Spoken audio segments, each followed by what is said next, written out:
అందరికీ నమస్కారం. ఈరోజు కథ నీటి మీద రాతలు.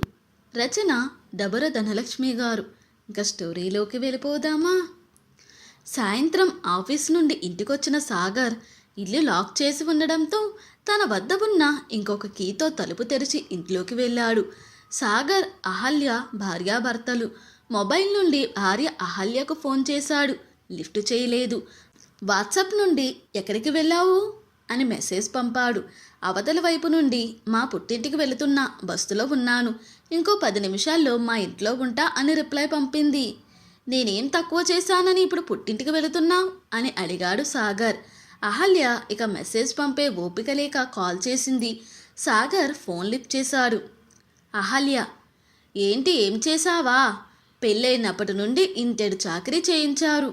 మీ ఇద్దరు తమ్ముళ్లకు పెళ్ళిళ్ళయ్యే వరకు మనకు ఒక ముద్దు ముచ్చట లేకుండా చేశారు. ఎంతసేపు వాళ్ళ చదువులు, వాళ్ళు బాగుపడటాలే తప్ప ఒక సినిమా లేదు, ఒక షికారు లేదు. సంవత్సరం క్రితం వరకు కనీసం మన మధ్య రొమాన్స్ కూడా లేదు. ఇంటి నిండా మనుషులు. ఎప్పుడు చూడు తమ్ములు చూస్తారు, అమ్మ వింటుంది అంటూ మన మధ్య దూరం పెంచేశారు. పెళ్ళై 5 ఏళ్ళైనా పిల్లా జల్లా పుట్టక అందరూ గొడ్డుదాన్ని అంటుంటే ఎంత నరకంగా ఉంటుందో మీకేం తెలుస్తుంది? ఇంకా ఎక్కువ మాట్లాడితే అమ్మో ఎంత తెగించిందో అని ఆడిపోసుకుంటారు. సరే, ఇంతేనా? మీ తమ్ముళ్ళకు ఉద్యోగాలొచ్చాయి, పెళ్ళిళ్ళు కూడా చేశాం. 2 తోటి కోడళ్ళు సరే, వాళ్ళ భర్తలవి పెద్ద ఉద్యోగాలని, మీది చిన్న ఉద్యోగమని నా ముందే మనల్ని చులకనగా చూస్తారు. మనకు పిల్లలు లేరు. మీ తమ్ముళ్ళ భార్యలిద్దరూ కడుపుతో ఉన్నారు. ఒకరికి 7వ నెల, ఇంకొకరికేమో 4వ నెల. మనదేమో చిన్న ఇల్లాయే, ఉన్నది 2 గదులు, ఒకటి హాలు, ఇంకోటి కిచెను. ఇక సంసారం సంగతి దేవుడెరుగు. ఏమైనంటే సొంత ఇల్లు కదా అంటారు, సర్దుకుపోవాలి అంటారు. పెళ్ళైనప్పటి నుండి మిమ్మల్ని వదిలి ఒక్కదాన్ని ఎప్పుడైనా మా పుట్టింటికి వెళ్ళానా? మరి ఇప్పుడు బాధతో వెళ్తున్నా. బంధం బరువైపోయింది.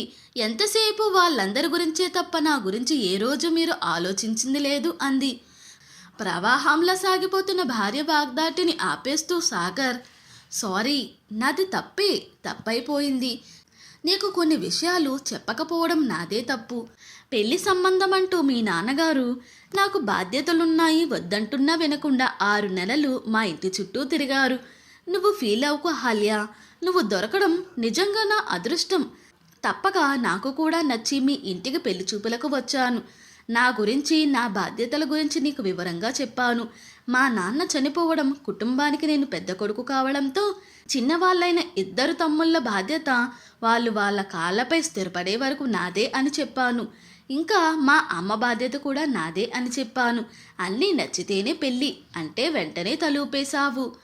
నేనంటే చాలా ఇష్టం అన్నావు. కష్టం నష్టం నాతోనే అన్నావు. నువ్వు నన్ను ఇష్టపడ్డావు కాబట్టే మీ పెళ్లి సంబంధం మా ఇంటికొచ్చిందని చెప్పావు. అసలే బాధ్యతల బరువులు మోస్తున్న నాకు పిల్లనివ్వడమే గొప్ప. అలాంటిది ఒక మంచి అందమైన అమ్మాయి నేనే కావాలని పట్టుబట్టి పెళ్లి చేసుకోవడం నా అదృష్టం అనుకున్నాను.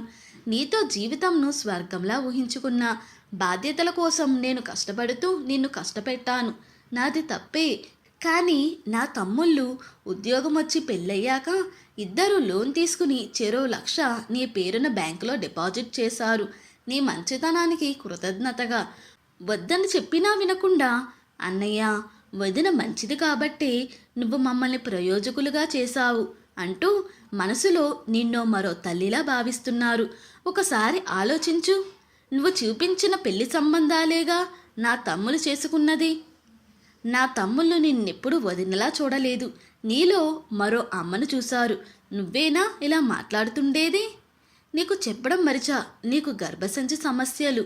అందుకే IVF ద్వారా పిల్లల్ని కనాలంటే ఖర్చు అవుతుంది అని పెద్ద తమ్ముడు వారం క్రితం 50,000 ఇచ్చి వెళ్ళాడు.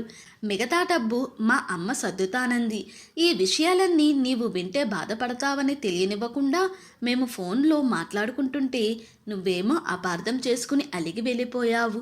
మా అమ్మ విజయవాడలో పెళ్ళికి వెళ్ళిందిగా, అలాగే పెళ్లి చూసుకుని మా పిన్ని అంటే తన చెల్లెలింటికి వెళ్ళిపోయింది. ఇక అక్కడే ఉండిపోతుంది.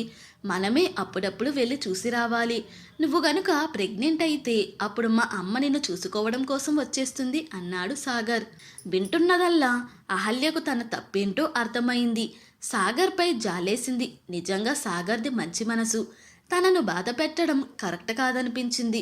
ఇక ఈ సమస్యను సాగదీయకుండా ఇంతటితో ముగించాలనుకుంది. సరే, బాధపడకండి. నాకు కూడా మనసు బాగోక పిచ్చి ఆలోచనలతో బయలుదేరి వచ్చేసా. ఇక ఇప్పుడే బస్సు ఎక్కి వెంటనే వచ్చేస్తే బాగోదు. నన్ను తీసుకెళ్ళడానికి ఓ 2 రోజులాగి రండి. వచ్చేస్తాను. అసలే పుట్టింటికి ఒంటరిగా వచ్చి మరలా ఒంటరిగా వెళితే ఇరుగమ్మ పొరుగమ్మలు ఏమైనా అనుకుంటారు. ఇదిగో బస్సు దిగుతున్నా.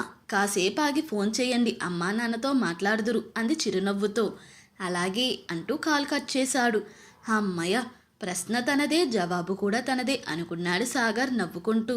కాసేపటికి అహల్యకి ఫోన్ చేసి క్షేమంగా చేరుకుందని తెలిసి సంతోషపడ్డాడు. అత్తామామలతో మాట్లాడుతూ వీలు లేక రాలేకపోయానని, వీలు చూసుకుని వచ్చి అహల్యను తీసుకెళ్తానని చెప్పాడు.